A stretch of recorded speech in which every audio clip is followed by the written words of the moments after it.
چند دن پہلے ہی ہمارے جنرل غلام محمد صاحب اور بریگیڈیئر اسلم نیائی صاحب بیٹھے ہوئے تھے تو یہ تقسیم کے وقت کی کہانی سنا رہے تھے، تو تھوڑی دیر کے بعد میں نہیں سن سکا، مجھے لگا جیسے میرا دل پھٹ جائے گا۔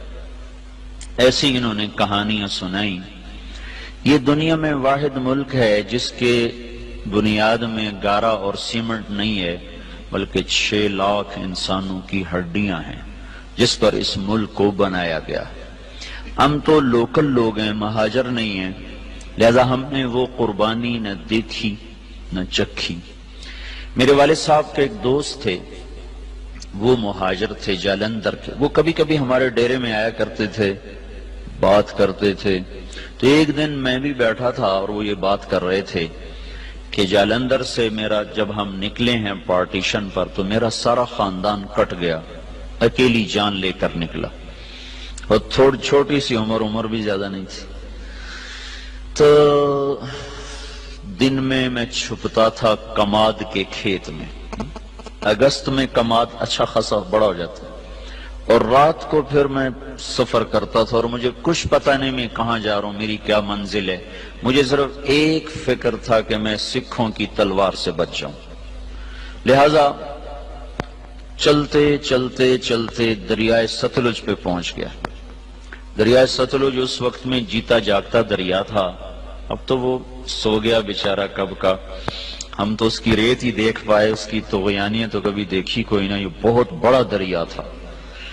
تو کہنے لگے میں ستلج پر پہنچا تو آگے پانی کی موت تھی، پیچھے تلوار کی موت تھی، تو میں نے کہا سکھوں کے ہاتھوں مرنے سے بہتر ہے میں پانی کی نظر ہو جاؤں۔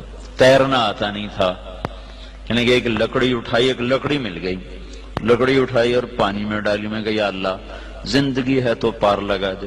ادھر پاکستان شروع ہو رہا تھا۔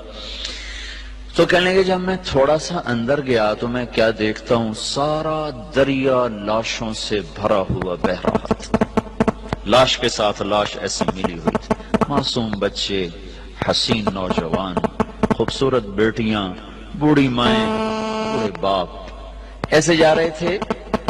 اگرچہ وہ منزل کو پہنچ چکے تھے کہ انہوں نے اللہ کے نام پہ قربانی دی، لیکن ہماری نظر میں وہ ایسی منزل کے راہی تھے جس کا آگے پتہ ہی کوئی نہیں ہے۔ ستلج کی لہریں ان کا کفن بن رہی تھیں اور ستلج کی تہ ان کی قبر بن رہی تھی۔ یہی کچھ راوی میں ہو رہا تھا، یہی کچھ چناب میں ہو رہا تھا۔ یہ 3 دریا ہندوستان سے آتے تھے، ان تینوں میں یہ بہ رہی تھی۔ اپنی تاریخ پڑھتے رہنا چاہیے، اس سے پتہ چلتا ہے ہماری ابتدا کیا ہے اور ہم نے جانا کہاں ہے۔ بدقسمتی ایسی ہوئی میرے عزیزو کہ اس ملک کو نا اتنی اللہ نے دولت سے نوازا ہے کہ آپ اور ہم اندازہ ہی نہیں کر سکتے۔ میں مکہ میں تھا، مجھے ایک جیولوجسٹ ملا، وہ کہنے لگا میں اپنے علم کی بنیاد پر کہتا ہوں کہ پاکستان جیسی زمین پوری دنیا میں کسی کے پاس کوئی، اس کو صرف ایک کینسر لگا، وہ بددیانتی کا، خیانت کا، چور بازاری کا، اس کو کینسر لگا۔ اگر یہ اس ملک میں نہ ہوتا تو یہ دنیا میں جنت کا ٹکڑا ہوتا۔ اور اس ملک کو میرے عزیزو جو لوٹا ہے نا، وہ ان پڑھوں نے نہیں لوٹا، زمینداروں نے، تاجروں نے نہیں لوٹا، بڑے ہائی کلاس پڑھے لکھے لوگوں نے اس کو لوٹا ہے، چونکہ انہوں نے ڈگریاں تو حاصل کی پر انسانیت نہ سیکھ پائے۔ تو اتنی بڑی قربانیاں ہوئیں اور ہم تو میرے عزیزو کانٹے ہی چننے والے رہ گئے۔ بہار دیکھی نہیں اس ملک نے، چند مخلص لوگ نہ ہوتے تو اب تک یہ ملک بک چکا ہوتا یا ہندوستان کے قبضے میں جا چکا ہوتا۔